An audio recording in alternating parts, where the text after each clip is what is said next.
पुढे नाही नाश जा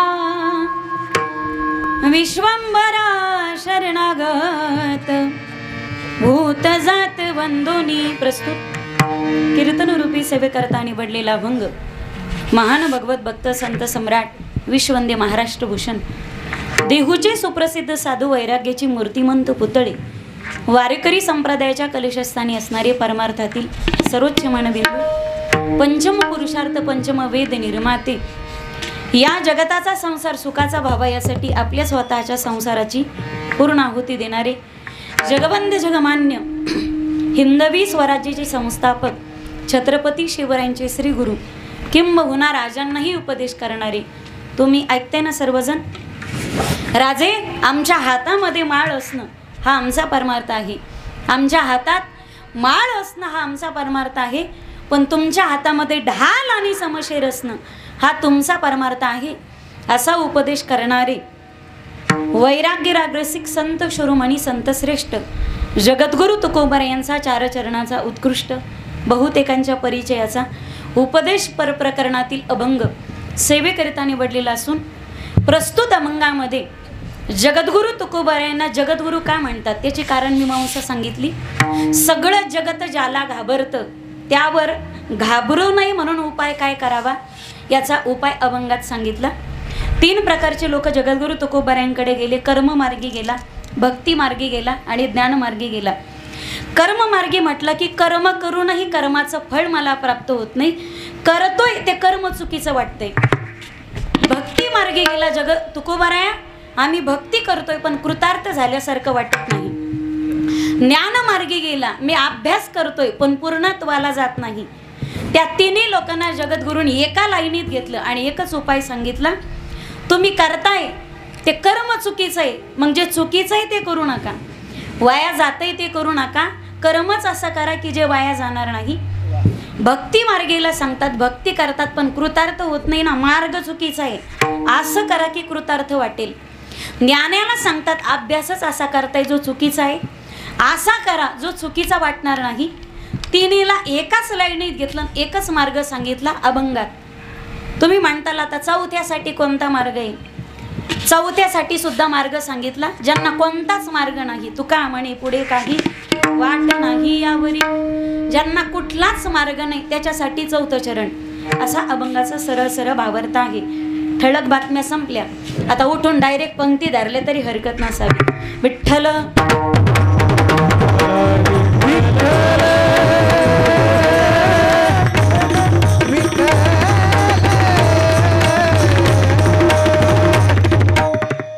अभंगाच्या भावार्थाकडे वळण्यापूर्वी अल्प असा परिहार द्यायचा तो असा.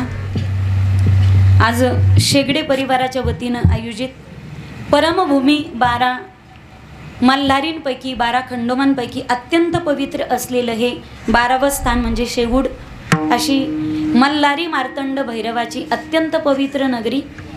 आणि त्या पवित्र नगरीमध्ये आज याच पवित्र देवस्थानाचे सध्याचे विद्यमान अध्यक्ष श्री तात्यारावजी शेगडे यांच्या मातोश्री कैलासवासी सौभाग्यवती आईसाहेब गजराबाई काशीनाथरावजी शेगडे यांच्या प्रथम पुण्यस्मरणानिमित्त त्यांच्या सर्व परिवाराने मिळून ठेवलेला हा पुण्यस्मरणाचा आणि त्यानिमित्त हरिकीर्तन महोत्सव.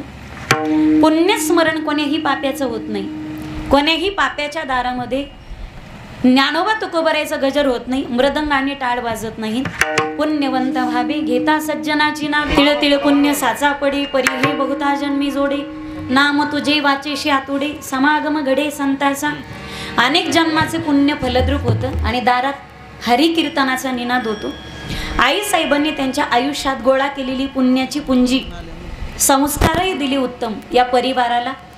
आणि उत्तम संस्कार संपत्ती आणि संतती मिळून हा सुंदर प्रपंच थाटला आणि त्यांच्या पुण्यानेच आज दारात हरिकीर्तन घडतंय. श्रद्धेने केलं जातं त्याला श्राद्ध म्हणतात.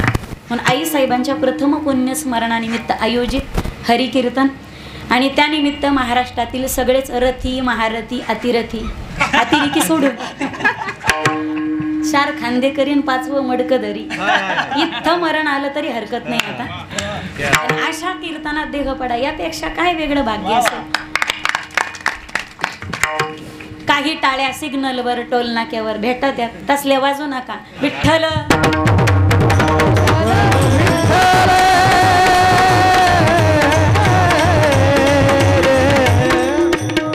आई साहेबांच्या पश्चात त्यांचे पती या गावचे माजी सरपंच श्री काशीनाथरावजी शेगडे, त्याचप्रमाणे त्यांचे दोनही मुलं श्री सुभाष भाऊ शेगडे, ताते भाऊ शेगडे, वैशालीताई सुभाषरावजी रोडगे, त्यांच्या कन्या सौ सुवर्णाताई आणि लताताई, त्यांचे नातवंड असतील, नातसुना असतील, त्यांचे जावई असतील. सुंदर गोकुळासारखा परिवार असताना आप्तेष्ट नातेवाईक, या परिवारावरती प्रेम करणारी सर्वच आप्तेष्ट नातेवाईक मंडळी. 1 वर्षभरापूर्वी आईसाहेबांचं दुःखद निधन झालं. तुमच्या दुःखामध्ये माझा वारकरी संप्रदाय देखील सामील असेल. त्यांना उत्तम सद्गती प्राप्त करून देवत अशी परमात्म्याच्या चरणी प्रार्थना. आणि पित्तर पाटात ज्याचं जाणं झालं, असं म्हणतात स्वर्गाची दारं उघडी असतात. पितृपक्षात जो जातो तो इतर कुठं न जाता डायरेक्ट स्वर्गात जातो. स्वर्गाची दारं उघडी असतात. म्हणून आज शिवरात्रीचा दिवस आहे, बरोबर आहे ना? आज शिवरात्र प्रदोष, कारण माझ्या वडिलांचं आज 2रं मासिक श्राद्ध आहे. उद्यापासून मग आता 2 दिवसांनी महिना बदलतो. आता तुम्ही या भाद्रपद महिन्यातला पहिला पंधरवडा बाप्पाचा असतो, दुसरा बापाचा असतो. आणि हा महिना पलटला की पहिला येणारा पंधरवडा हा आईचा असतो, म्हणजे जगदंबेचा महोत्सव असतो. पितृपक्षात आईसाहेबांचं जाणं झालं म्हणून उत्तम सद्गती प्राप्त हो हे मी मागणारच नाही, कारण त्यांचं डायरेक्ट स्वर्गातच प्रमोशन झालं असं म्हणायला हरकत नाही. त्यांच्या पश्चात सर्व कुटुंबियांना सावरणीची ताकद परमात्मा श्रीहरी प्राप्त करून देवत. कारण प्रत्येकाचे माईबाप म्हातारपणापर्यंत टिकावेत. पण काय आपलं दुर्दैव असतं की अर्ध्या रस्त्यामध्ये माईबाप प्रत्येकाची साथ सोडून जातात. आई काय मावशी असते, आई काय चुलती असते, आई काय शेजारी नसते. आई ही आई असते गड्या माझ्या दादांनो. 4 दिवस जर माय माहेरी गेली असेल, लेकराला शेजारणीने किती खाऊ घालू द्या, किती पिऊ घालू द्या, पण त्याचं पोट भरतच नाही. आई आली ना, लेकरू पळत जातं आणि तिच्या गळ्याला मिठी घालतं. आई त्याच्या तोंडावरून हात फिरवते, त्याचे गालाचे 10-5 मुके घेते. सकाळपासून उपाशी असलेलं लेकरू आईला पाहिल्याच्या नंतर त्याचं पोट भरतं. हे आईच अस्तित्व आहे.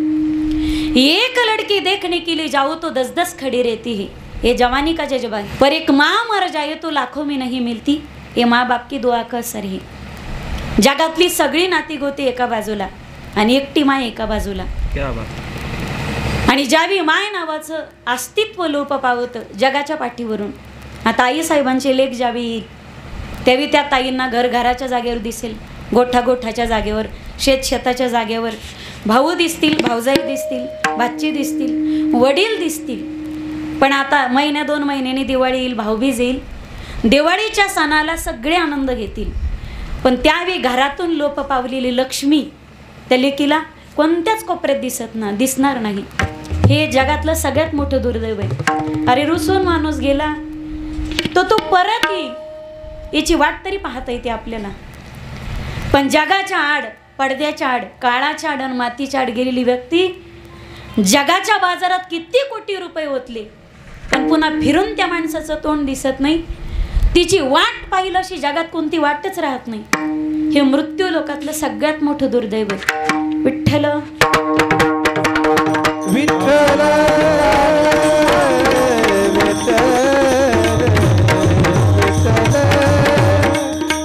वो कौन सी चीज है जो यहाँ पर नहीं मिलती. सब कुछ मिलता है पर माँ नहीं मिलती. बालपन सबसे बड़ी है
सबसे बड़ी है बगले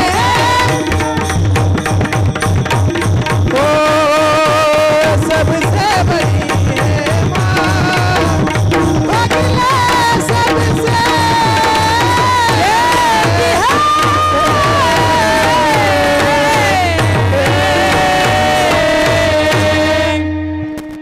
तुम्ही श्रीमंत असाल तर जग तुमच्यावरती प्रेम करेल. देखणे दिसत असाल, हजार मुली सौंदर्यावर फिदा असतील. आवाज गोड असेल तर लोक आवाजावर प्रेम करतील. गोड बोलत असताल लोक शब्दावर प्रेम करतात. गोड वाजवत असाल लोक बोटावर प्रेम करतील. पण काहीच येत नसेल अशा मतिमंद लेकरावरती निस्वार्थ प्रेम करणारं जगाच्या पाठीवरचं एकमेव व्यक्तिमत्व ते म्हणजे आई. जगात असं एकच न्यायालय जिथं सगळे गुन्हे माफ होतात, ते म्हणजे आईचं अंतःकरण. आपली वाट कधी लागती याची वाट बघणारं जग असतं. आपण वाटेवर कधी येतो, वाट कधी लागती याची वाट बघणारं जग असतं. पण वाया गेलेला पोरगा आणि वाया गेलेली पोरगी जिवंतपणीच नाही तर मेल्यानंतर सुद्धा योग्य वाटेवर कधी येते याची अखंड वाट पाहत राहते. जगाच्या पाठीवरती आई, आ म्हणजे आत्मा, ई म्हणजे ईश्वर. परमेश्वराला प्रत्येकासोबत राहणं शक्य नाही म्हणून त्याने पाठवली आई. हे भगवंताचं दुसरं स्वरूपच असते. माईबाप किती कीर्तनं केली म्हणजे मला मातृत्व मांडता येईल. माझ्यासारखे किती कीर्तनकार निर्माण झाले म्हणजे त्यांना आई व्यक्त करता येईल. किती ग्रंथ लिहून झाली म्हणजे मातृत्व जगाला कळेल. सांगूया पुढे जाऊन, मला वाटतं त्याच्या पुढचा दृष्टांतच नसेल. प्रत्यक्ष शारदा सरस्वती मातृत्व लिहायला बसली. पृथ्वीचा कागद केला, समुद्राची शाई केली आणि शारदा सरस्वती मातृत्वाने पितृत्वाचे गोडवे लिहायला बसवली. सरस्वतीची लेखणी थांबेल. समुद्रापेक्षा सखोल आणि आकाशापेक्षा विस्तीर्ण जगाच्या पाठीवरती असलेलं मातृत्व आणि पितृत्व केवढं समर्पण आहे माईबाप. आई इतकं समर्पण जगाच्या कोणत्याच पात्रात नाही. जिनं कळ दिली तिला कळवळा असतो. तिला जे कळलं ते जगाच्या मालकाला नाही, विधात्याला सुद्धा नाही कळले. त्याच्या प्रेमात बदले. भक्ता राखे पायापाशी, दुर्जनाशी संवारी. पण आईच्या प्रेमात कधी बदलच नाही. उलट जो अज्ञानी असेल, एखादा मतिमंद असेल, श्रीमंतावर कदाचित तिचं प्रेम कमी असतं. पण गावाकडचा गरीब दुबळा आहे ना, त्याच्यावरती काकणभर आईचं प्रेम जरा सरसच असतं. विठ्ठल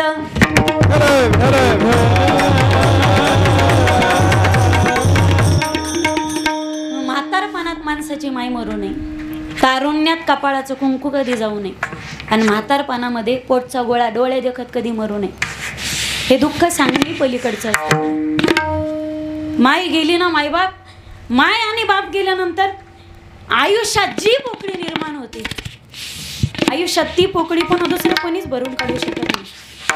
आई महत्वाची तेवढा बापही महत्वाचा. तुम्ही भाग्यवान आहे. निदान तुमचे लेकरं लग्नाला आले तोपर्यंत आई साहेब जगल्या, अटॅकने मेला, हे दुर्दैव आहे. काही लेकरांचे एक मावस भावाचा अनाथाश्रम आहे माझा, प्रवाह अनाथालय म्हणून पैठणला. त्या अनाथाश्रमामध्ये 6-6 महिन्याचे लेकरं येतात. 6-6 महिन्याचे. ज्याला आई म्हणजे काय हेच माहीत नाही, त्या लेकराने मोठं झाल्यानंतर कुणाचं बोट धरून चालायचं. त्याने रडू आलं, त्याला प्रेम करावं असं वाटलं तर कुणाच्या पदराला धरून त्याने आई म्हणावं. अरे आपण त्याच्यापेक्षा फार भाग्यवान येतं. 2 महिने झाले, आत्तापर्यंत 1000 लोकांना समजून सांगत होते मी. 1000 लोक भेटायला आले, पण माझ्या मनाची समजूत कोणाला घालताच आली नाही. वेदांत तोपर्यंत काम करतो माईबा जोपर्यंत तुम्ही दुसऱ्याला ज्ञानाचे डोस पाजत असता. ज्या दिवशी वेळ स्वतःवरती येते ना, ज्याचं जळतं त्याला कळतं भाऊ. ज्यावेळी वेळ स्वतःवरती येते त्यावेळी जगातल्या कोणत्याच वेदांताचा सिद्धांत तुमच्यावरती उपयोग करत नाही. आईला विसरणं, बापाला विसरणं ही गोष्ट सोपी असते. सकाळी आम्ही योगिता ताईंच्या घरी होतो आणि ज्यावेळी मुलगी घरी यावी असं त्यांचे वडील मला करत होते ना, ताईला हे द्या, ताईला ते द्या. एक तर वडिलांचं मासिक पुण्यस्मरण आलं की मला सकाळपासून करमतच नाही. ना कोणाशी बोलावं वाटतं, ना कोणाकडे पाहावं वाटतं. सतत वडील सकाळपासून फक्त डोळ्यासमोर दिसतात. सकाळी योगिता ताईंचे वडील दिसले आणि गपकन मला अचानक माझ्या वडिलांची आठवण आली. ज्यावेळी माहेरी जायचे ना, मागं पुढे वडील असेच असायचे. वडील गेल्यानंतर 8व्या दिवशी मी कीर्तनासाठी उभी राहिली आणि या 2 महिन्याच्या कालावधीमध्ये मी माझ्या काळजावर किती दगड ठेवून उभी हे फक्त माझी मलाच माहिती मायबा. विठ्ठल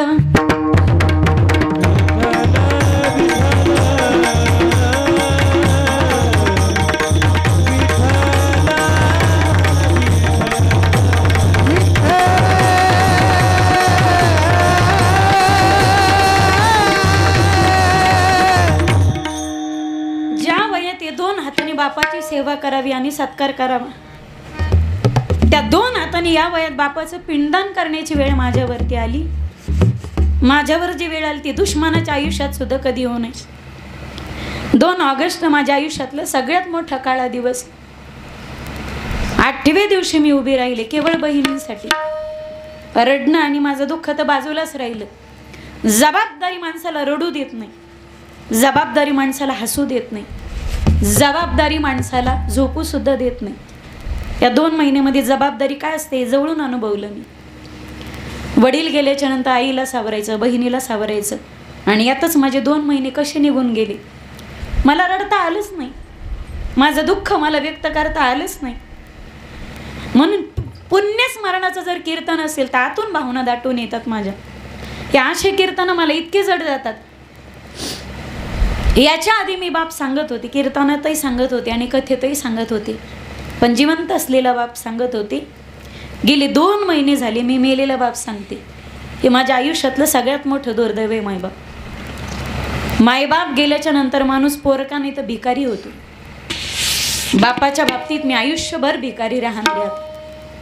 माझ्यापेक्षा तुम्ही भाग्यवान आहेत. तुमच्या पदरामध्ये बाप नावाचा फार मोठा खजाना आहे. आहे तोपर्यंत किंमत कळत नाही रे माणसाला तितकी. जाण्यासारखं वय नव्हतं. 50व्या वर्षी 74चा जन्म आहे गुरुजी वडिलांचा. मीच मोठी मुलगी. वडिलांच्या आयुष्यात तेच झालं.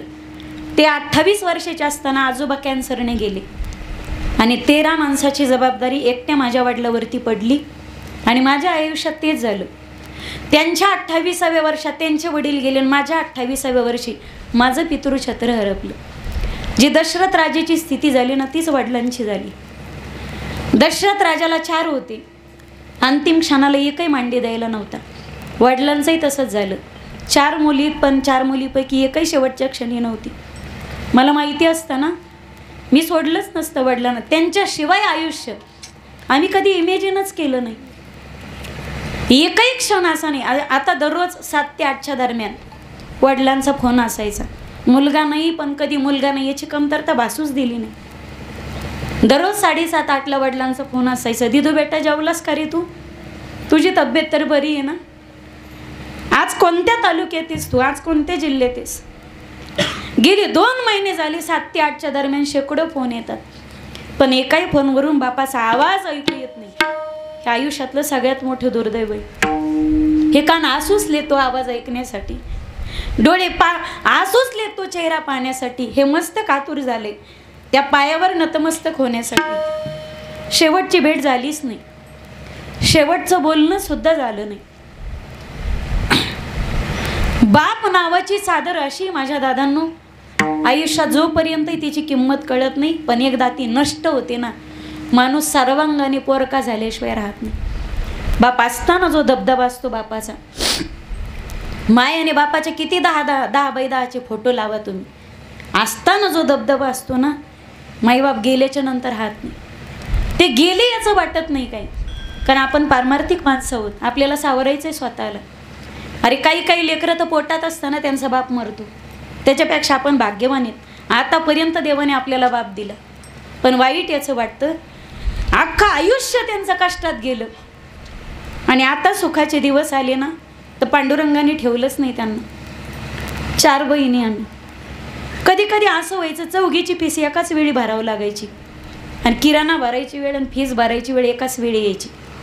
मी फार श्रीमंताच्या आणि फार जमीनदाराच्या घरात जन्म घेतला असं नाही. माईबाप 2.5 एकर जमीन होती मराठवाड्यातली. तुमच्यासारखं आम्हाला पाणी नाही तिकडं. 2.5 एकर जमीन, कोरडवाहूची जमीन, आणि त्याच्या शेतकरी किती पिकवतो. 4 पोरींचे शिक्षण. मी स्वतः आम्ही शिकत असताना बापाच्या बनेलची चाळणी व्हायची गड्या. शाबूत बनेल तर कधी अंगावर पाहिलीच नाही. जोपर्यंत 10वी पर्यंत होते बापाच्या पायाला चपलीला टाचच पाहिली नाही मी कधी. आम्ही म्हणायचो पप्पा बनेल बदला ना. वडील फक्त हसायचे.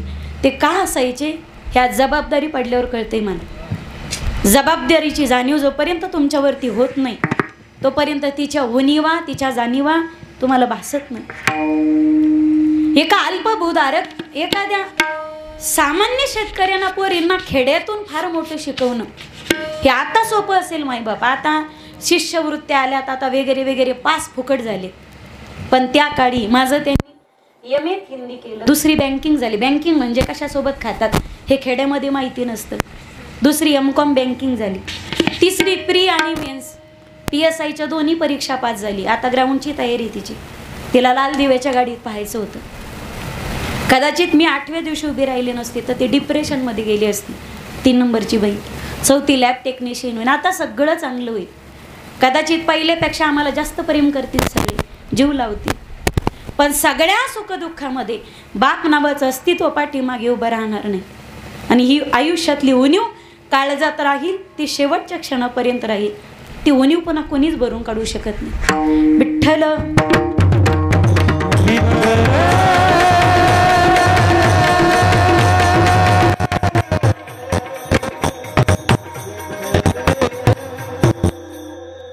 जोपर्यंत माय आणि बाप माहेरात असतात तोपर्यंत लेकीला माहेर असतं. एकदा मायबाप गेले माहेर संपलं.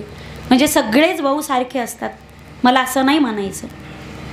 आहे तोपर्यंत मायबाप त्यांना सांभाळ. आहे तोपर्यंत इच्छा पूर्ण करा. म्हातारी झालीत ना ती म्हणत असेल ताई मला भेटायला ये ग. आतापर्यंत कधीच म्हणली नाही. आतापर्यंत नवऱ्याच्या शब्दाच्या पुढे जा हे कीर्तनातून प्रवचनातून आतापर्यंत मी वाक्य कधीच उच्चारलं नाही. पण आई जर म्हणत असेल ताईडे मला भेटायला येते का ग. नवऱ्याशी भांडा पण आईला भेटायला जा. न जाणो तिचा चेहरा पुन्हा तुम्हाला कधी दिसतो ना दिसतो. दुर्दैवानी आहे तोपर्यंत जतन करा मायबाप. मायबाप गेल्यानंतर घातलेल्या 10व्याला लाडूच्या पंक्ती फक्त कावळेने आपण खायच्यात. मायबाप येत नसतात नंतर. मग म्हातारी झाली ते त्यांना जास्तीचं सहनही होत नाही. आता लागतंय का त्यांना. सकाळी 1 चपाती 1 वाटी भाजी, संध्याकाळी अर्धी भाकरी 1 वाटी दूध, सकाळी 1 चहाचा कप, संध्याकाळी 1 चहाचा कप. महिन्या 2 महिन्यातून शुगर बीपीच्या गोळ्या आणि वर्ष 6 महिन्यातून लागतील आणि फाटतील तसे. धोतर टोपी रुमाल शर्टाचं कापड आणि हलकी चप्पल वडिलांना. हिला 500चं लुगडं चोळीचं कापड आणि एखादी हलकी चप्पल. बायकोला संक्रांतीला 5-5 हजाराच्या साड्या घ्या. 5 हजाराची घ्या नाही तर 50 हजाराची घ्या. पण नवऱ्यानं आणलेली साडी बायकोला आवडली 100%. अशी बायको जगाच्या पाठीवर अजून जन्माला यायची. किती चांगलीतली साडी आणा तुम्ही. हिची नक्कीच बरोबर नाही. हिचं कलर कॉम्बिनेशन व्यवस्थित नाही. हिची डिझाईनच चांगली नाही. हिचं सूतच नाही. हिची फॅशनच गेली. दुकानदारानं तुम्हाला फसवलंच आणि तुम्हाला तर काही कळतच नाही. तुम्ही असू आम्ही ना असू नाही तर आपण दोघी संगच असू. पण नवऱ्यानं आणलेली साडी बायकोला आवडली म्हणजे बायको सोबत साडी घ्यायला जाणं म्हणजे इतकी सजा असते ती फाशी दिल्यापेक्षा सुद्धा. म्हणून आमच्याकडे पैसे देतात आणि तू काय घ्यायचं तर घे. कळालं त्याला धन्यवाद, नाही कळालं त्याला डबल धन्यवाद. हॅलो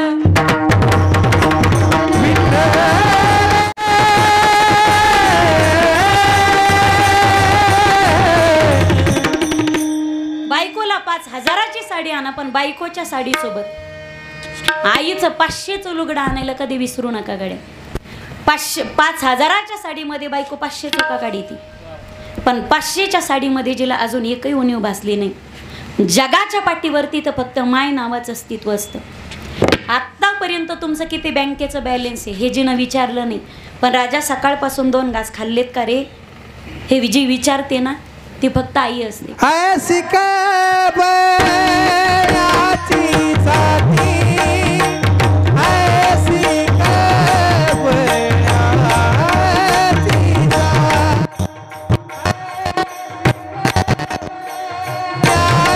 जाती, ऐसी कबयाची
क्रियाविधीचं प्रवचन होतं.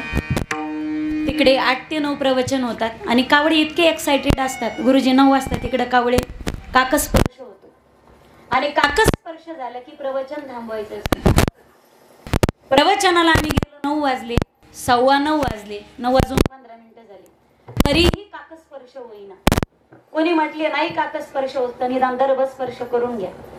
आता लोक इतके डेंजर निघले तर त्या पैठणला त्या घाटावरती दावे होतात आणि तिथं जर कावळा शिवला नाही तर पाण्याची टाकी आहे. तुम्ही जर घाटावर गेले असतील गोदावरी, तुम्हाला माहिती असेल, पाण्याच्या टाकीवरती तिथं कावळा शिवायचे बी पैसे वर ठेवायचा आणि त्या पिंडावर चिप्स टाकायच्या त्या घाटामध्ये.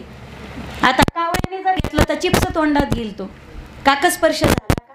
पिंडाला शिवला तरच. माझ्या माहेरी एक शेजारचं गावी तिथे एका माणसानं कावळा पाळलेला आहे. तो त्याला काहीच खाऊ घालीत नाही आणि प्रत्येक पिंडाला कावळ्या शिवायचे तो 1000-1500 घेतो.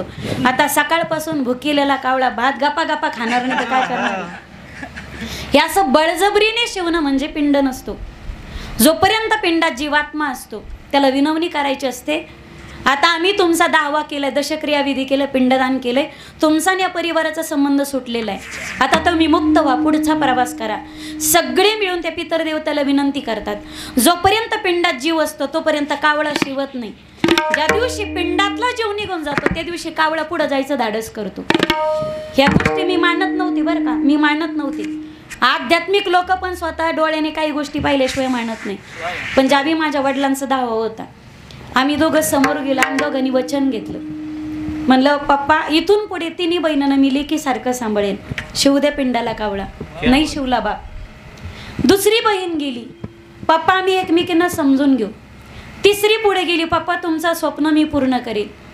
चौथी तिथून त्यावेळी कुठून शहाणपण येतं एवढं, माणूस इतका मोठा होतो ना. चौथी बहीण गेली आणि म्हणली पप्पा मी तिघी दिदींना भावाची कमतरता कधीच भासू देणार नाही, शिवू दे पिंडाला कावळा. तरी वडील शिवले नाही. सगळे गेले शपथा घेत होते पण शिवलंच नाही कोणी. पण ज्यावेळी माझ्या आईचे वडील उठले, आजोबा काय मनात म्हणले ते काही कळालं नाही. पण ज्यावेळी वडिलांचे सासरे उठले माझे आजोबा आणि पिंडाच्या जवळ जाऊन नमस्कार केला, 1 किलोमीटरवरून दुरून डोम कावळा पळत आलेला होता. मोठा काळा कावळा खाली येऊन बसला. त्याने सगळीकडे पाहिलं आणि जिथं जिथं पिंड ठेवलेला होता ना तिथं स्पर्श केला. जोपर्यंत पिंडात जीव असतो तोपर्यंत पिंड तो कावळा स्पर्श करत नाही. ज्यावेळी जीवात्मा मुक्त होतो त्यावेळी कावळा स्पर्श करतो. पिंड पदावरी दिला करी माझे झाले गया वर्जन, फिटले पितरांचे ऋण. 9:15 वाजले त्या प्रवचनात पण काही कावळा शिवेना. मग त्यावेळी एक म्हातारी उठली आणि म्हातारीने उठून सांगितलं त्या घरच्या बायांना, ए बायांनो, ती पोरगी बसलेली झाडाखाली, त्या म्हातारीची पोरगी, तिला घेऊन या ग पिंडाजवळ. सगळ्यांचं लक्ष त्या पोरीकडे केलं. झाडाच्या खाली भर उन्हाळ्यामध्ये जिनं भर दिवसा अंगामध्ये स्वेटर घातलेलं होतं, केसाच्या जटा झालेल्या, केसाच्या आंबाड्या, केस विस्कटलेले, कपडे मळालेले, असं खाली परकर घातलेलं, वरचं ते शर्ट घातलेलं, जुन्या काळात घालायचे तसं. पिवळे धमक तिचे जात. येडी होती ती मध्येच काहीतरी बस बोलायची आणि कोणाकडे पाहून हसायची, मध्येच काहीतरी रडायची, मध्येच काहीतरी बोलायची. 2 जणी आल्या, त्या येडीला धरलं, पिंडाजवळ घेऊन गेल्या, नमस्कार केला. काही ठिकाणी पिंडाला प्रदक्षिणा सुद्धा मारतात. प्रदक्षिणा मारली तिला आणि पुन्हा त्या झाडाखाली नेऊन तिला बसवलं. बराच वेळ झाला तरी सुद्धा पिंडाला कावळा शिवेना. त्या म्हातारीचं थोरलं पोरगं उठलं, पिंडाच्या जवळ गेला आणि शपथ घेतली, आई मी अक्काला अंतर नाही देणार, शिव दे ना पिंडाला कावळा. इथं ठेवणार नाही आई मी तिला, मी पुण्याला घेऊन जाईल सोबत माझ्या. तुझा जीव अक्कात अडकलाय ना, शिव दे आई पिंडाला कावळा. म्हातारीचा जीव त्या येडीत अडकला होता. शिव दे आई पिंडाला कावळा. पण तरी सुद्धा आईचा विश्वास बसेना. काय अंतकरण असतं त्या माऊलीचं, कोण जाणे. बराच वेळ झाला पिंडाला कावळा शिवेना. त्या पोराच्या काय मनात आलं, बडबड करू नका, काय मनात आलं त्याच्या. ती झाडाखाली बसलेली बहीण होती ना, तिच्या जवळ गेला आणि तिला हाताला धरून उठवणार. तिला वाटलं मला मारायलाच आला, तिनं असे हात केले. तेव्हा लोकांना कळालं हे घरी तिला मारीत असेल म्हणून. येडीला जवळ गेला आणि असं तिचा गपकन तिच्या खांद्याला धरलं. दोन्ही खांद्याला धरून तिला पिंडाच्या जवळ आणलं दोघजण पिंडाचं दर्शन केले आणि त्यावेळी त्या भावाने त्या येडीला आपल्या काळजाला लावलं, असं छातीला लावलं आणि मोठ्याने हंबरडा पडला, रडू लागला तो. कोण जाणे ते येडीला काय कळलं, ती येडी रडायला लागली. ज्यावेळी त्यांनी काळजाला लावलं, तिच्या डोक्यावरून हात फिरवला, तिला प्रेमाची मिठी मारली. आई, पिंडाजवळ तुझ्या 10व्याच्या दिवशी तुझी शपथ घेऊन सांगतो ग, इथून पुढे अक्काला कधीच कमतरता पडू देणार नाही. तू नाही ना तर तुझी जागा मी घेईल, तुझ्या लेकीचा सांभाळ करेल. आई, तिला इथं ठेवणार नाही, तिला पुण्याला घेऊन जाईल. ज्यावेळी बहीण भावाची कडकडून मिठी झाली त्यावेळी झाडावरचे 2 कावळे उडत उडत आले. त्यातला एक कावळा असा उडत उडत पुढे आला आणि भाताचा गोळा ठेवलेला होता ना, त्या भाताच्या गोळ्याला चोच मारली. एवढ्या मोठ्याने लोकांनी टाळ्यांचा कडकडाट केला. पिंडाला स्पर्श झाला म्हणून नाही, त्या गेलेल्या माईचा जीव त्या येड्या पोडीत अडकला होता म्हणून. असेपर्यंत प्रेम करते यात काय नवले. मेल्यानंतर सुद्धा आईचा जीव अडकतो तो फक्त लेकरामध्ये. तिनं बांधलं घराट, दिला विसावा निवारा, घेऊन या पंखा खाली, भरविला मुखी सारा. क्या बात है. ओढ रक्ताला लागली, लागे चाहुला फुटाया, आज घायाळ पक्षीनी जागी पिला ना भेटाया. माया मंदिर हलले, लागे कळसा फुटाया, आज घायाळ पक्षीनी जाई तिला ना भेटाया. माया मंदिर हरले, लागे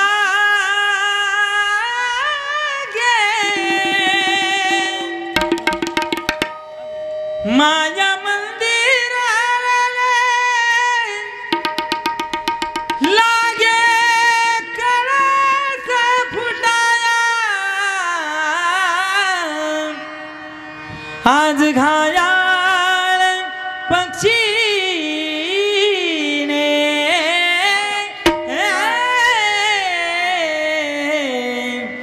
जाई पिला ना बेटाया,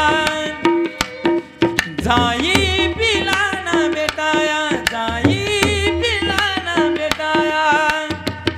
उडाली पक्षीनी गेली अंतरा,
दिवसभर चालू देऊ आपण आपलं. उठून गेले तरी हरकत नाही. घार हिंडे आकाशी चित्त तिचे पिलांपाशी. म्हणतात दोरी जळते पण पीळ जळत नाही. माय जाते पण तिचं लेकरासाठी प्रेम कधी संपत नाही. ज्या दिवशी आपण घेतलेला तिच्या गर्भातला पहिला श्वास आणि तिने सोडलेला शेवटचा श्वास, तोपर्यंत आपल्या पोटच्या गोळ्यावर आणि काळजाच्या तुकड्यावर प्रेम करत राहते ती आई आणि बाप. प्रत्येकाचे जन्माजोगीला जावेत, पण शास्त्र सांगते मृत्यू लोकाच्या नियमाप्रमाणे तिकीट संपलं त्याला थांबायचंय, स्टेशन आलंय त्याला उतरायचंय. येत नाही उरो आली अवतार फडविषय पडवते आता. एरते पामर जीव किती रामकृष्ण आले गेले, तेने जग का ओसचे पडले. वासांसी जीर्णानी यथा विहाय युवानी गृहाती नरोपरा. तथा शरीराय विहाय जगा कन्यानी सय्यती नवानी दिली. जैसे जीर्ण वस्त्र सांडीजे मग नूतन विडीजे, तैसे देहांतरा ते स्वीकारीजे चैतन्यनाथे. जसं आपण कपडे बदलतो तसा आत्मा शरीर बदलतो. आपल्या घरात जन्माला आलेले आपले आजी नातूपंतू हे आपलेच आजीपंजे असतात. पुनर्जन्म ही संकल्पना अमेरिकेने सुद्धा मान्य केली. म्हणजे बाहेरचं सांगितल्याशिवाय आपले लोक मान्य करत नाहीत. हा आपल्या लोकांचा फार मोठा वाईट दुर्गुण आहे. आपल्याकडे सगळा माल फॉरेन रिटर्न लागतो. आपल्याकडे पिकत ती इकतच नाही. हो हाय त्याची किंमत कळतच नाही. नाही लय लांबचा महाराज, त्यांची लय मोठी फीस असती. म्हणजे फीसवरून, गाडीवरून, कपड्यावरून, दिसण्यावरून महाराज मोठा असतो का? नसतो. ती पाटील पण 15 मिनिटाच्या लावणीची 3-3 लाख घेते. म्हणजे लय मोठी झाली का ती? पैशावर माणसाची किंमत करत जाऊ नका. परमार्थामध्ये व्यवस्था नाही तर अवस्थेला किंमत आहे. सासरवाडीमध्ये होती ती व्यवस्था, सासरवाडीमध्ये होती ती व्यवस्था, पण पंढरपूरच्या वारीमध्ये असते ती अवस्था. विठ्ठल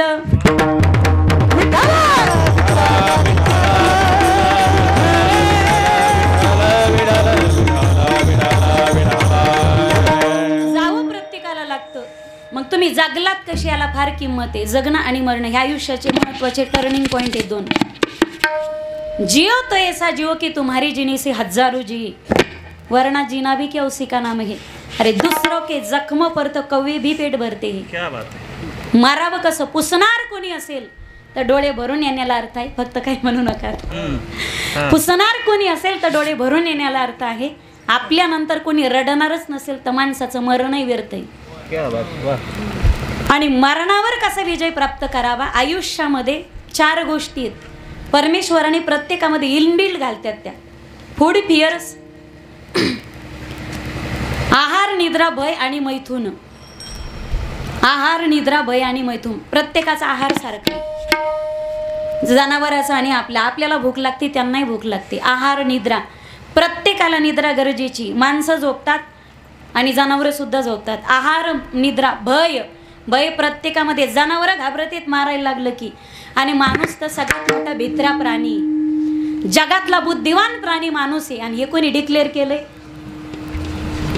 मी हानो घेईन बरं का तुमच्या पुढे. जगातला सगळ्यात मोठा बुद्धिवान प्राणी माणूस आहे. आणि कोणी डिक्लेअर केलंय? आपणच केले. हे लय मोठं कौतुक आहे. विठ्ठल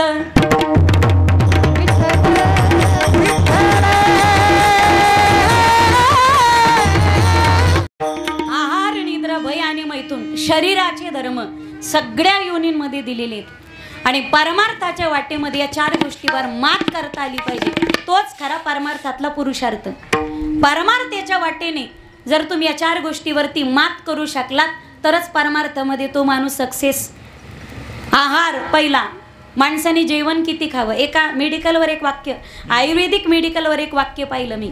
ते इंग्लिशमध्ये होतं पण मी मराठी ट्रान्सलेट करून सांगते. तुम्ही जेवण करत असताना जेवणच औषधासारखं घ्या, नाही तर औषधं जेवणासारखी घ्यावी लागतील. किती खावं याचं गणित आहे. जेवत असताना काही लोक जेवतात म्हणजे जाऊन काय पोटात टाकतात. जो ते कपाळाला हात लावतात, कधी कधी पोटाला हात लावतात. जोपर्यंत पोट कपाळासारखं निबर लागत नाही तोपर्यंत ते हात आखडता घेतच नाही. आयुर्वेद सांगते जेवताना शरीराचे 4 कप्पे करा, 4 भाग करा. 2 भाग अन्नाने भरा, 1 भाग पाण्याने भरा आणि 1 भाग श्वासोच्छवासासाठी मोकळा ठेवा. काही एवढे डेंजर असते तर शेजारीची खडी दवदव वाढी ते 2 भाग अन्नाने भरतात. पाण्याचा भाग अन्नाने भरतात, वायूचा भाग पाण्याने भरतात आणि श्वास घ्यायला रिकामा कप्पा मोकळाच ठेवीत नाहीत. ज्यावेळी श्वासोच्छवासाच्या भागावरती अतिक्रमण होतं तेव्हा आतमधून पत्र पाठवणं, लेटर पाठवणं, मेसेज पाठवणं सुरू होतं. गोडाऊन फुल झालेला 1 रुपया माल पाठवणं बंद करा. आणि माल पाठवणं बंद केलं नाही तर आतला उर्वरित माल बाहेर येण्याची दाट शक्यता आहे. कळावे आपला ढेकर विठ्ठल.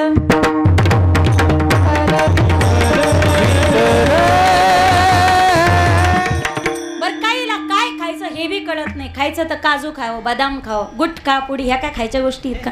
काही तर खडी पण डांबर पण खातात आणि पचवतात. हे काय खायच्या गोष्टी आहेत का? आहार दुसरा आहे निद्रा.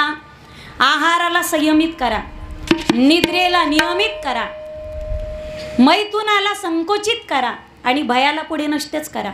दुसरा मुद्दा आहे निद्रा. झोपावं किती? अतिरिक्त झोपू नये. तसं अतिरिक्त माणसाने जागू नये. बिनकामी जागणं हे सुद्धा आयुष्यासाठी फार मोठं घातक आहे. एकाने प्रश्न विचारला, ताई सृष्टी कधी झोपते? म्हणलं सूर्यास्त झाल्यानंतर झाडं, पानं, फुलं आणि पशुपक्षी झोपतात. सूर्यास्त झाल्यानंतर झाडं, फुलं, पानं, पशुपक्षी झोपतात आणि माणसं कधी झोपतात? MB संपल्यावर झोपतात. वायफाय वाले बॅटरी संपल्यावर झोपतात. विठ्ठल.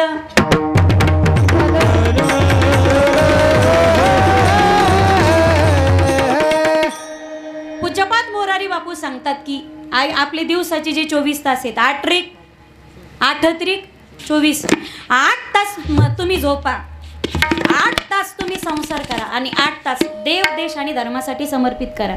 पण आपलं उलट आहे. आपण 16 तास संसार करतो आणि 8 तास झोपतो. मग साधू संतांना म्हणावं लागलं, काय भजनासी उरले ते काही का? राम राम स्मरा आधी. तिसरा मुद्दा आहे तो आहार, निद्रा, भय. आपण शेवटी घेऊयात मैथून.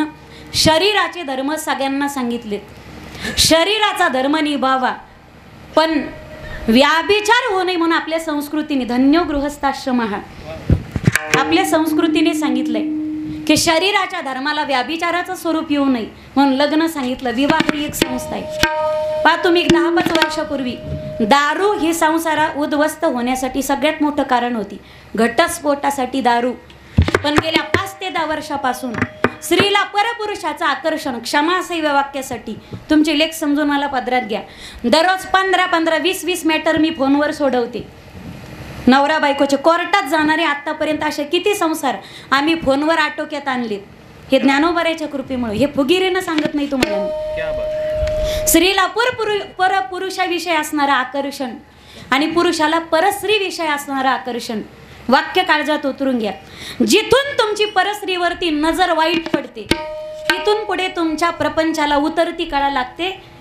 ज्याची स्त्रीकडे वाईट नजर पडते त्या माणसाच्या हातात लक्ष्मी कधीच टिकत नाही. म्हणून पहा तुम्ही श्रीमंत असेल, कोटीनं येतं पण धाऱ्या वाट येतं, मोरी वाट जातं का? नजर खराब आहे त्याची. विठ्ठल.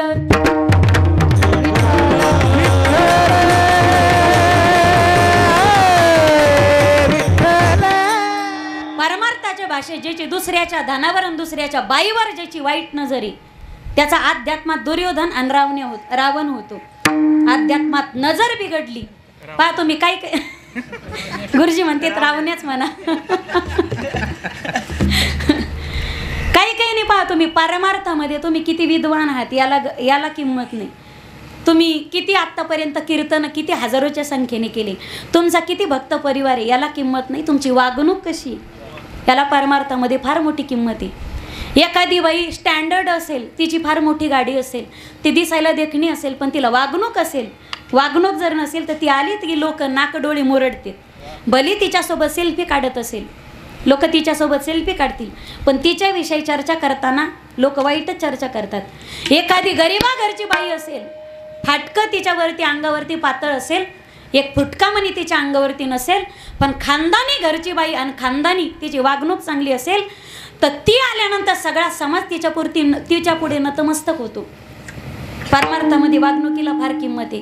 50 वर्ष ज्यांनी सांभाळली पण अंतिम क्षणाला घसरली. इकडे आला तुम्ही, फार काळजी घेणं गरजेचं आहे. मैवा आहार, निद्रा, मैथून आणि शेवटचा मुद्दा आहे भय. पहिल्या चरणात प्रवेश करते भय. परमार्थाच्या वाटेने जर चाललात आहाराला संयमित करा, निद्रेला नियमित करा, मैथुनाला संकोचित करा, त्याला परस्त्री आणि परपुरुषाशी स्वतःची क्षमा असावी, स्वस्त्री आणि स्वपुरुषाला. चौथा मुद्दा आहे तो भय. याला संकोचित नियमित करायचं नाही, तर परमार्थाच्या वाटेने चालत असताना भयाला नष्टच करायचं. जगात सगळ्यात मोठी घातक गोष्ट आहे ती म्हणजे भय. परमार्थिकाला असते, प्रपंचिकाला असते. सगळ्यांना भय आहे ते म्हणजे नष्ट होण्याचं. मी मरतो की काय, आगामरहा बोलन साहती तरी मेलिया वरी रडती. प्रत्येकाला भय आहे ते मारायचं, ते नष्ट होण्याचं. प्रत्येकाला असं वाटतं, पहा तुम्ही, कोरोनात लोक कोरोनाने कमी मेले, एवढे कोरोनाच्या बातम्या ऐकून मेले. बरं कोरोना नाही झाला तो माणूस मेला नाही का? बरं कोरोना नाही झाला तर माणूस मरणारच नाही का आयुष्यात? झाले ते बी मेले. जवळ झालेले काही वाचले, नाही झाले ते सुद्धा मरण त्यांचं चालूच आहे. ज्या रोगावरती वृद्धांनी मात केली, ज्या रोगावरती लहानांनी मात केली, पण तिथं काही काही तरुण लोक कमी ठरले. लोकांना सगळ्यात मोठी भीती, बऱ्याच लोकांना असं वाटतं आपल्या माहितीवर, आपण मेल्यावर आपल्या माहितीवर लोकांनी असं भाषण करावं की यांच्या जाण्याने समाजामध्ये जी पोकळी निर्माण झाली. वाक्य काळजात उतरून घ्या, पोकळी त्यांच्याच जाण्याने निर्माण होती ज्यांची कामगिरी भरीव असते. पेट की सेवा करने वाले आदमी देश और धर्म की सेवा कभी भी कर नहीं सकते. विठ्ठल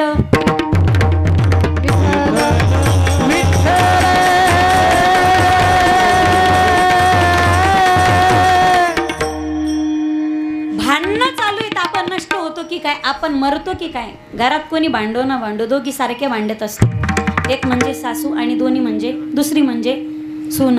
तुम्हाला माहिती आहे भांडणं का होतात? प्रेम करणारे दोघी असतात आणि प्रेमाचा विषय एकच असतो, ते म्हणजे पोरग. लग्न झालं त्या दुसऱ्या दिवशीपासून मुलगा सगळं बायकोलाच मागत असेल, अगं हे दे, अगं ते दे, अगं ते दे. त्या आईला वाटतं 21 वर्ष सांभाळला, पण बायकोने एकाच दिवसात जिंकला. तिचा इगो त्या ठिकाणी हर्ट होतो. तिला भीती वाटते, पोरग मला विसरतं की काय.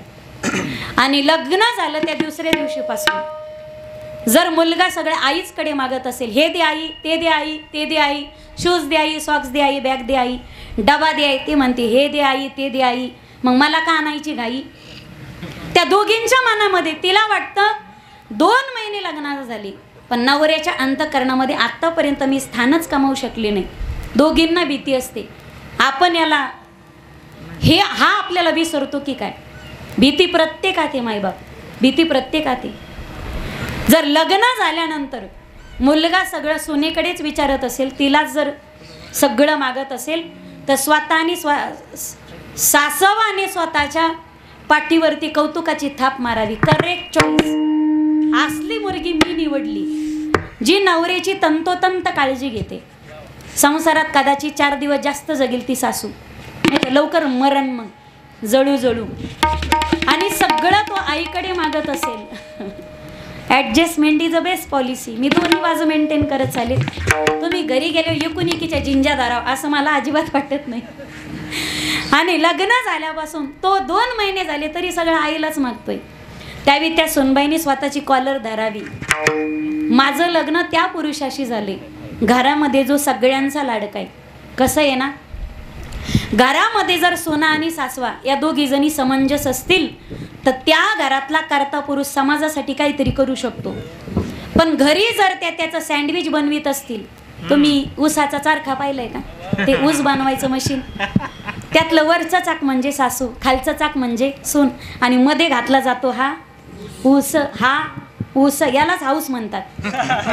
मध्ये असा पिळला जातो, एकदा पिळला जात नाही, पुन्हा पुन्हा पुन्हा पुन्हा पुन्हा पुन्हा पिळून पिळून त्याचा असा चौथा बाहेर काढला जातो. म्हणून तुमच्या घरातल्या कर्त्या पुरुषांनी समाजासाठी काहीतरी करावं असं तुम्हाला वाटत असेल तर घरातल्या भांडणांमध्ये त्याला गुरफटून देऊ नका. तुम्ही एकमेकींना समजून घ्या आणि घरातला कर्ता पुरुष देश, देव आणि धर्माच्या सेवेसाठी असा मोकळा ठेवा. त्याच्या नावाबरोबर तुमचंही नाव होईल.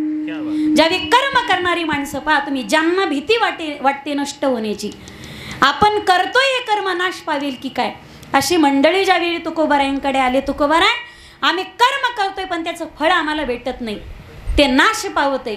त्यावेळी तुकोबारायांनी सांगितलं, तुम्ही कर्मच असं करताय जे नाश पावणार आहे. किती व्यवस्थित समजावून सांगताय तुकोबर आहे.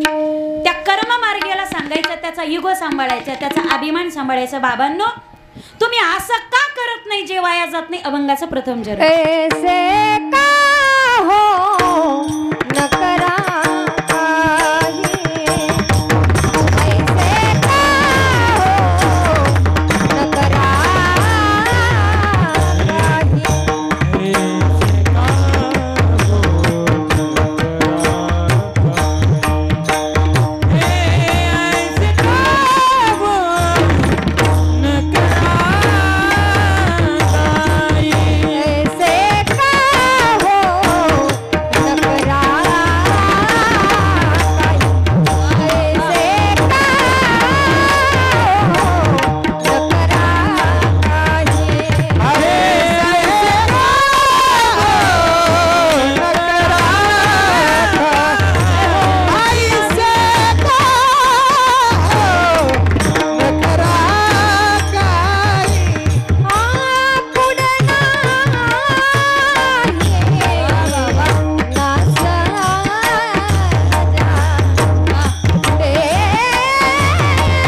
हो न करा वाजवा ना मोकळ्या मनाने.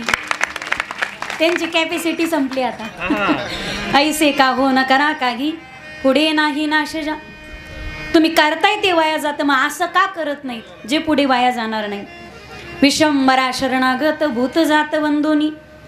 तिसरा मार्ग सांगितला ज्ञान मार्ग, यासाठी श्रुतीचे काने गाफड सार मूळ जाणूनी. विश्वंभरा शरणागत भूत जात वंदोनी. ज्याच्यासाठी मार्गच नाही, तू का म्हणे पुढे काही वाट नाही यावरी. विश्वंभरा शरणागत टंगळ मंगळ नमस्कार, तर टंगळ मंगळच आशीर्वाद. टीट फॉर टॅट ए यथामम प्रपद्यन्ते तांस्ततैव भजाम्यहम. तुम्ही माझ्यासाठी जसे, मी तुमच्यासाठी तशी तशी. कळालं त्याला धन्यवाद, नाही कळालं त्याला त्याने पंक्तीचा प्रसाद खाल्ल्याशिवाय घरी जायचं नाही बरं का. कीर्तन बटन दाबलं की महाराज घरी सुरू होतो. पंगत असती का? ती कधी मधीच असती, कावा मावा असती. एक वेळेस कीर्तन हुकलं तरी चालेल, पण पंक्तीचा आस्वाद घ्यायचा म्हणजे घ्यायचा. झालेली सेवा श्रोते सज्जन माईबापाच्या ज्ञानोबा तुकोबराच्या चरणार विंदी समर्पित करून, ज्यांच्या पुण्यस्मरणाला या ठिकाणी श्रद्धांजली समर्पित करण्यासाठी हरी कीर्तन ठेवण्यात आलं. तीर्थस्वरूप आईसाहेब सौभाग्यवती अखंड चोडे मंडित, हा ते विठोबा रुक्माईला घेऊन आपण आईसाहेब तीर्थस्वरूप सौभाग्यवती गजराबाई काशीनाथजी शेगडे आईसाहेबांच्या चरणार विंदी सर्वांच्या वतीनं वाक पुष्पांजली भावपूर्ण श्रद्धांजली समर्पित करूयात. आई गेल्यात, पण त्यांचं प्रेम, त्यांचा आशीर्वाद सदैव या परिवारावरती असाच राहावा अशी पांडुरंग परमात्म्याच्या चरणार विंदी प्रार्थना. आणि आईसाहेब अखंड चोडे मंडित गेल्या, सौभाग्यवती गेल्या, जे प्रत्येक स्त्रीचं स्वप्न असतं. माथारीनं सगळं जिंकलं असं म्हणायला हरकत नाही. एखादी विधवा बाई मेली तर ती नवरा गेला तर म्हणती मला कशाला सांदीचं खापर करून ठेवलं, मी आधी मारायला पाहिजे होती, नवरा नंतर जायला पाहिजे होता. प्रत्येक स्त्रीचं स्वप्न असतं, पण काही थोडक्या भाग्यवान स्त्रियेच्या सौभाग्यात असते. आईसाहेब गेल्या आणि हा पुण्यस्मरणाचा सोहळा या परिवाराने साजरा केला. म्हणून एकदा मोकळ्या मनानं पुनश्च एकदा या शेगडे परिवारासाठी जोरदार टाळी वाजवा. पती असतील माजी सरपंच या गावचे श्री काशीनाथरावजी शेगडे, त्याचप्रमाणे सुभाष भाऊ, तात्या भाऊ, वैशालीताई, सुवर्णाताई, लताताई, सर्व मान्यवर असतील. सर्व राजकीय सामाजिक क्षेत्रातील सर्वच मान्यवर, या गावचे आजी माजी सरपंच, आजी माजी उपसरपंच, आजी माजी दूध डेअरीचे चेअरमन, साखर कारखान्याचे चेअरमन, आजी माजी पंचायत समितीचे सदस्य अध्यक्ष, आजी माजी जिल्हा परिषदेचे सदस्य अध्यक्ष, आजी माजी आमदार, खासदार, जहागीरदार, गुत्तेदार, दुकानदार, गुंठामंत्री, दुकानदार, कोणीही जीवाचं न घडम असतं. मला कोणाचंच वावडं नाही. स्वामी समर्थ केंद्रातले आले तरी त्यांचं स्वागतच होतं. कोणी माउंट आबूला जाऊन येत असेल, ओम शांती, त्यांचंही आम्ही स्वागतच करतो. कोणी स्वाध्याय केंद्रात जात असेल, स्वाध्याय परिवारातले, कोणी आनंद संप्रदाय असेल, चैतन्य संप्रदाय असेल, काय ना संप्रदाय कोणताही असो, हिंदू धर्म टिकला पाहिजे आणि माणुसकी. सरकार आएगी, सरकार जाएगी, पार्टियां बनेगी, पार्टियां बिगड़ेगी, कौन सीएम बनेगा, कौन पीएम बनेगा, ये मुद्दा नहीं. हम ना सीएम को जानते ना पीएम को जानते. 100 करोड़ हिंदुओं का देश है, ये हिंदुस्तान बना रहना चाहिए. 18 पगड जाती एका छताखाली याव्यात आणि एकमेकाशी बंधुत्वाच्या नात्याने नांदाव्यात. हाच खरा आनंदाचा दिवस आणि वारकरी संप्रदायाचं खरं स्वप्न असेल. 18 पगड जाती एका छताखाली याव्यात, एकमेकाकडे बंधुत्वाच्या भावनेने सर्वांनी पाहावं. उपस्थित या परिसरातील कर्जत तालुका ना आणि अहिल्यादेवी नगर जिल्हा, अहिल्यादेवी नगर जिल्ह्यातील सर्वच वारकरी मंडळ असतील, आळंदीकर, पंढरपूरकर, सर्व महाराज मंडळी, सर्व माझ्यापेक्षा वयाने, ज्ञानाने, अधिकाराने ज्येष्ठ आणि श्रेष्ठ सर्वच महाराष्ट्रातील जोड्या या ठिकाणी उपस्थित आहेत. या परिसरामध्ये ज्यांनी आणि महाराष्ट्रामध्ये हजारो विद्यार्थी तबल्याच्या क्षेत्रात, मृदंगाच्या क्षेत्रामध्ये घडवले. खरं तर ते गुरुजी येतात आणि गुरुजी लोक लय टाईट असते. पण एकमेव मातृत्वाचं अंतकरण एवढं मृदू, नम्र झाला भूता तेने कोंडिले अनंता. एक पंजाबदा शेर आहे, तुम्हाला कळण असा आहे. निवा हकी बुंदिया निबियानो रब मिलदा. याच्यापेक्षा जाऊन पुढे बोलू का? हिंदीत सांगू का? हिंदीत सांगू का? हिंदी कळन तुम्हाला. झुकता वही है जिसमें जान होती है, झुकता वही है जिसमें जान होती है. अरे अकड़ तो मुर्दों की पहचान होती है. जो झुकतो तो जिवंत असतो, झुकत नाही समजायचं तो मेलेला आहे.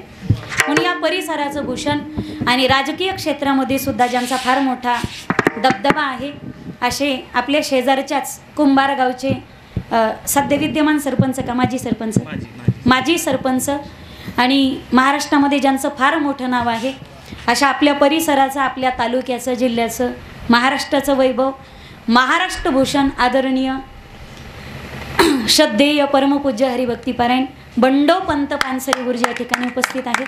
वाजवा वाजवा. जी बाई टाळी वाजवणार नाही तिला तिच्या नवरीची शपथ. वाजवा वाजवा. जो पुरुष टाळी वाजवणार नाही त्याला त्याच्या बायकोची एकटा भेटाना भाकरीची पंचायत व्हायची. भना भना हिंडायचे तुम्ही बिना भाकरीचे रस्ते. दुसरी करायची सोय नाही. आता वाजवा बरं मोकळ्या टाळ्या. असं त्याचप्रमाणे महाराष्ट्रातील ख्यातनाम गुरुजी आदरणीय जगदाळे गुरुजी यांचे पट्ट शिष्य, आता ते पण गुरुजी येतं. महाराष्ट्रामध्ये ज्यांचं फार मोठं नाव आहे आणि वाजवणं एवढं गोड आहे तेवढा स्वभावही ज्यांचा गोड आहे, स्वभावातली शालीनता आणि पंढरपूरला ज्यांची फार मोठी वारकरी शिक्षण संस्था आहे असं महाराष्ट्रातील मोठं नाव मृदंग मार्तंड हरिभक्तीपरायण आसारामजी साबळे गुरुजी या ठिकाणी उपस्थित आहेत.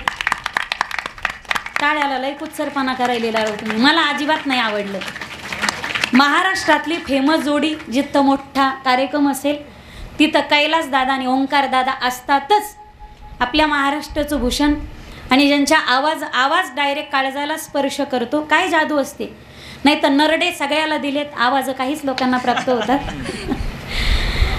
आवाजासाठी आणि गायनासाठी महाराष्ट्रातली फार मोठी फेमस जोडी जी आहे, प्रसिद्ध जोडी, गाणं गंधर्व भजन सम्राट, गाणं कोकिळा हरिभक्तीपरायण ओंकार दादा जगताप आणि गाणं कोकिळा भजन सम्राट हरिभक्तीपरायण. खरंच आवाज ज्यांचा उंच आहे त्यांची उंची तितकी उंच होत राहू. कैलासासारखी. क्या क्या बात आहे. म्हणून मध्ये तुम्ही लागत कैलासासारखी ज्यांची उंची ज्यांना प्राप्त हो आणि कैलासावर ओंकाराचा ध्वनी सदैवच असतो. मला असं वाटतं एखादा आश्रम तिथंच बांधून राहावं. कारण रामेश्वराचीच मी पार्वती. कैलास दादा या ठिकाणी उपस्थित आहेत.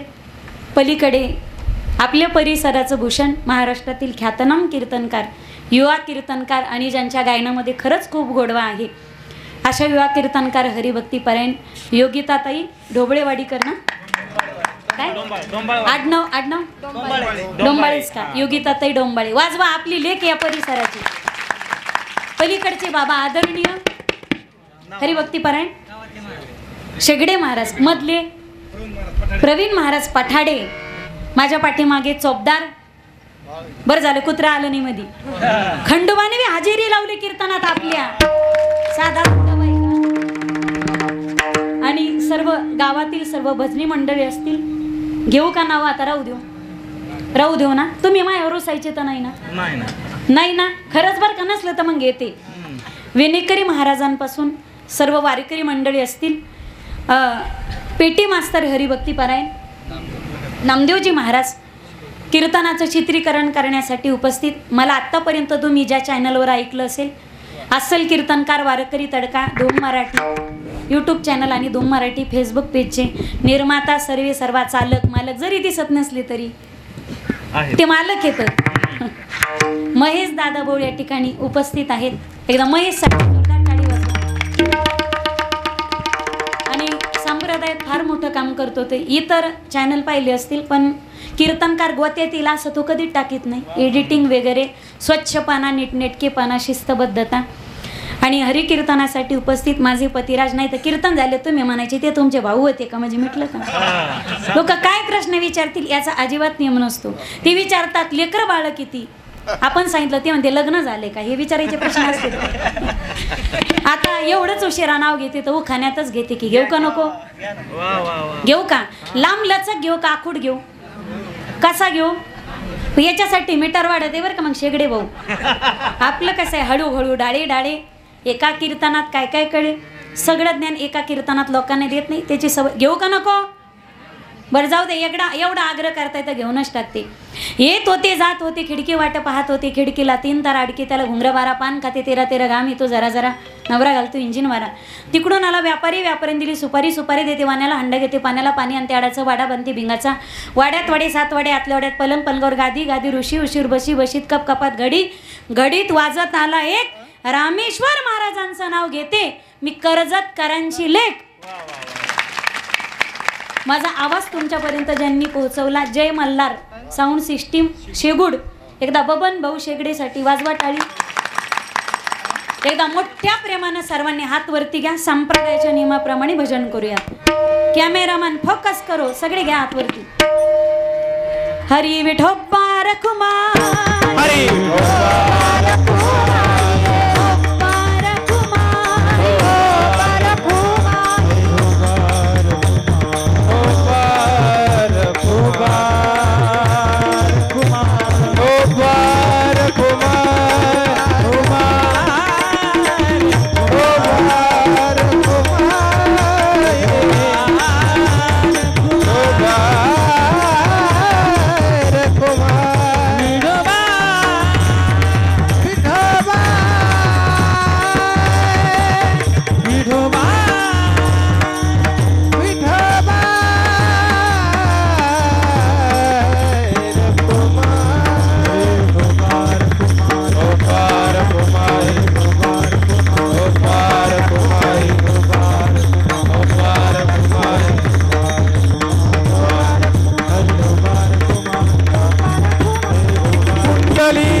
मल्हारीची बारी, मल्हारीची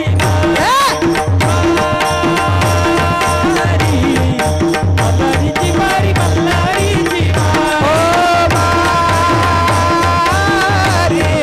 मल्हारीची वारी, मल्हारीची वारी, मल्हारीची वारी, मल्हारीची वारी. माझ्या प्रेम नगरा मारी,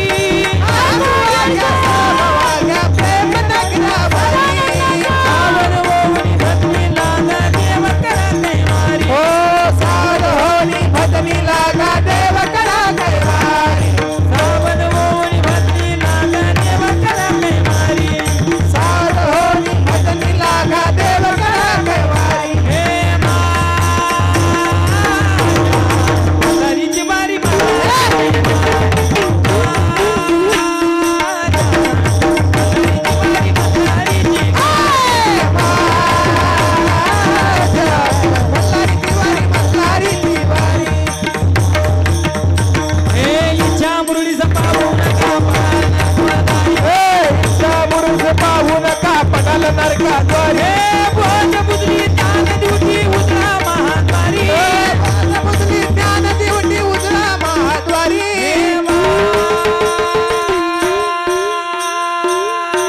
वारी. माझ्या मल्हारीची बारी मल्हारीची बारी. मल्हारीची बारी मल्हारीची बारी. येळकोट येळकोट जय मल्हार सदानंदाचा येळकोट Har Har Mahadev out of coverage area हा ना कुणी इस रूटीन की सभी लाइनें व्यस्त है कृपया थोड़ी देर बाद दोबारा कोशिश कीजिए मी समाध्या घ्यायच्यात मी आठवून घेते झालेली सेवा आईसाहेबांच्या चरणाविंदी समर्पित करून वाणीला पूर्णविराम. जय श्रीराम. ज्ञानेश्वर महाबले माऊली ज्ञानेश्वर महाबले विठ्ठल जय जय विठ्ठल आम्ही जातो तुम्ही कृपा तुझ्यावी सकळा सांगावी विनंती बाद वेळ झाला उभा पांडुरंग अंतकाळी विठो आम्हाचे बाद वेळ झाला उभा पांडुरंग कुठली गोदार विठ्ठल श्री ज्ञानदेव तुकाराम बोलिलेले कोरे वेडे वाकोडे